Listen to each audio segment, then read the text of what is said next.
Hello, the internet, Saffron here, going back into Detroit Become Human. And we are with Connor and Hank again.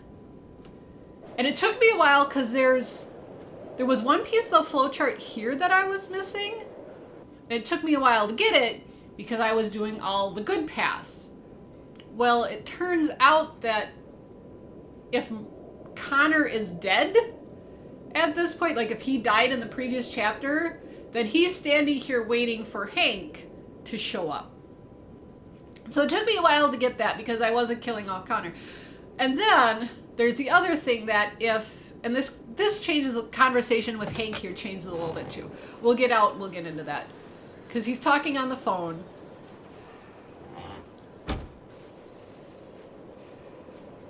We'll come up here. Is everything okay, Lieutenant? Chris was on patrol last night. He was attacked by a bunch of deviants. He said he was saved by Marcus himself. Yes. Was Chris okay? And Yeah, he's in shock, but yeah, he's alive. If you go the other path with Marcus in the last chapter with the riot or whatever, if you go the other path and actually choose to kill the two officers that were killing all the androids, then you find out that it was Chris was one of them. And Chris goes way back to the beginning. He's still just a supporting character, but he's been in the story almost the entire time. So yeah, in Marcus's last chapter where you were in the park, you can either vandalize it or, do a complete riot.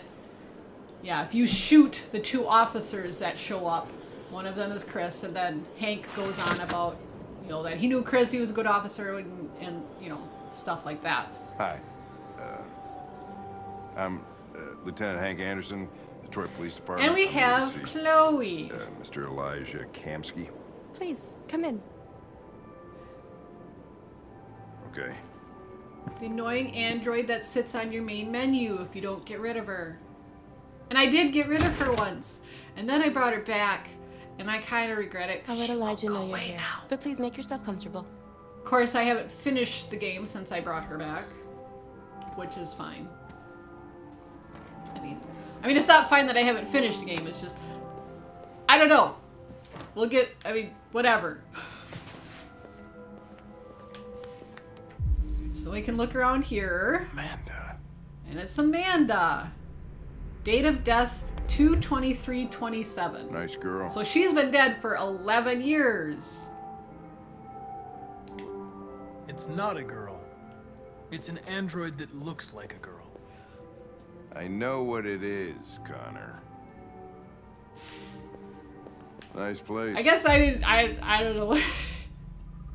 I just picked a response. If you get analytical, he goes on about what model number she is and everything. And if you go sincere, he's like, oh yeah, she's a pretty girl. About to meet your maker, Connor. How's it feel? We'll do indifferent again. It doesn't raise any existential questions. If that's and you can look around, and he's got some pretty interesting pieces of art. My creator face to face. Dang it! I keep having itchies. Things I'd want to tell him.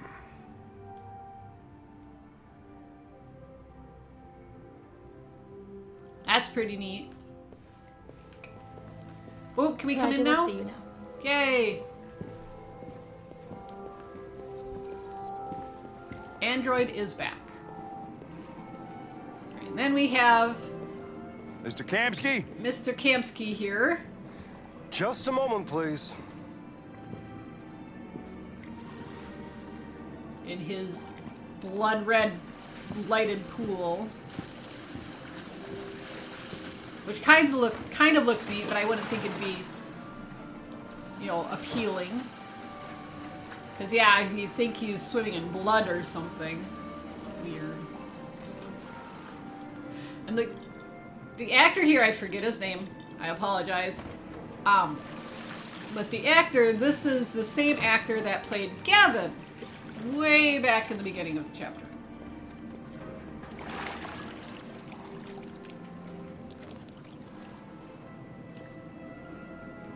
Yeah, it must be nice. Just has a big indoor pool, Swimming in the middle of winter.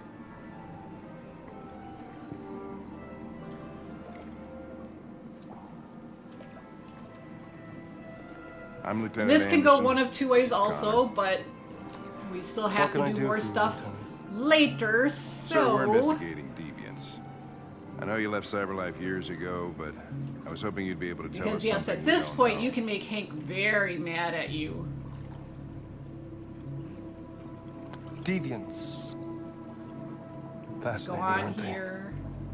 Perfect beings with infinite intelligence. And now they have free will. Machines are so superior to us. Confrontation was inevitable. Humanity's greatest achievement threatens to be its downfall. Right? Isn't it ironic? You're starting to see more and more of that stuff. Something in the Deviant's these program days, like, seems to emulate emotion. I just saw a video We thought on you might know YouTube something also how that about occurs. amputees. You know, and how they All used to just ideas have of to have like a viruses spread hook. like epidemics. But now they have Is the you know, desire to such be free advanced of contagious prosthetics and disease. Listen, I didn't come here to something talk philosophy. so simple from The a machines 3D you printed created may be prosthetic planning to a revolution. complete, you know, circuitry that You can has tell us something full that'll be function of helpful, or we movement. will be on our way. It's pretty damn impressive, and it almost What looks about like you, Connor? know what you'd see in a sci-fi movie. You know, side are you cyborgs on? and stuff like that. It's not about me, Mr. Kamsky. All I want is to solve this case. Well, See, that's no what matter you're what you say, programmed to Kamsky has the same answer. Well, that's what you're But you- programmed to say.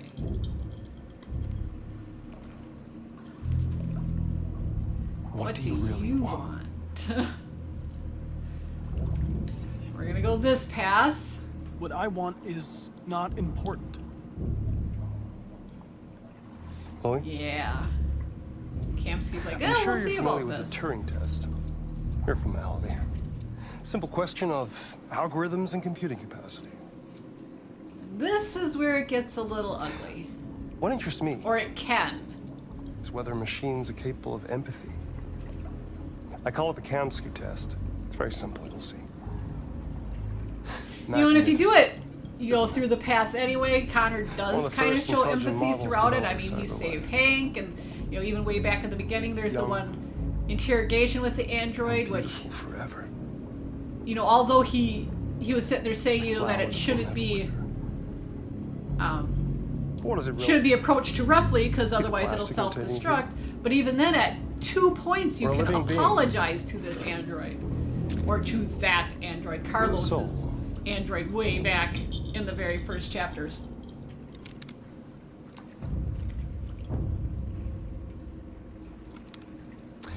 It's up to you to answer that fascinating question, Connor.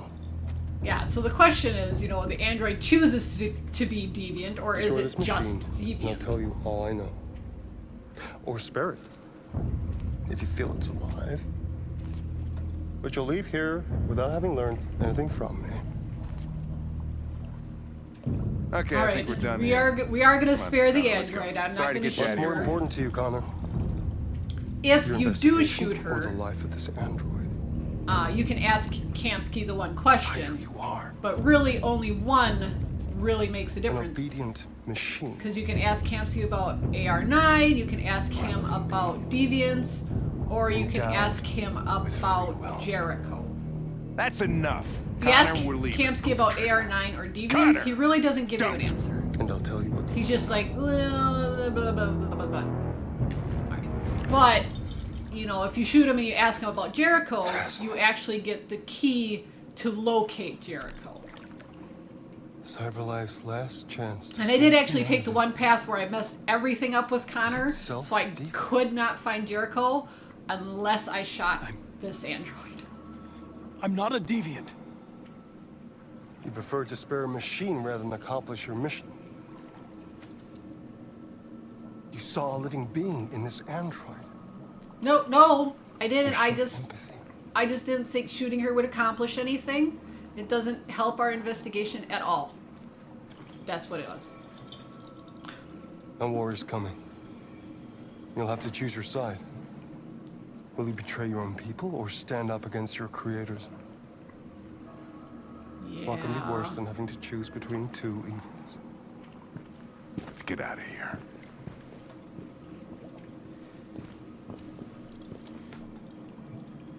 By the way, I always leave an emergency exit in my programs.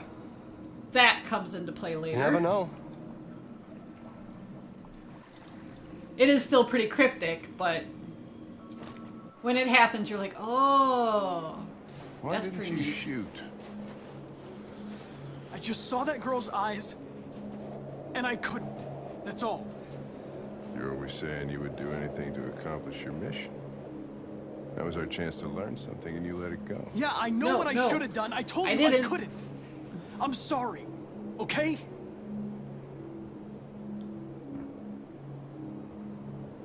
Well, maybe you did the right thing. Aha. Maybe it's better this way. Maybe you did the right thing. Yeah. Hank approves.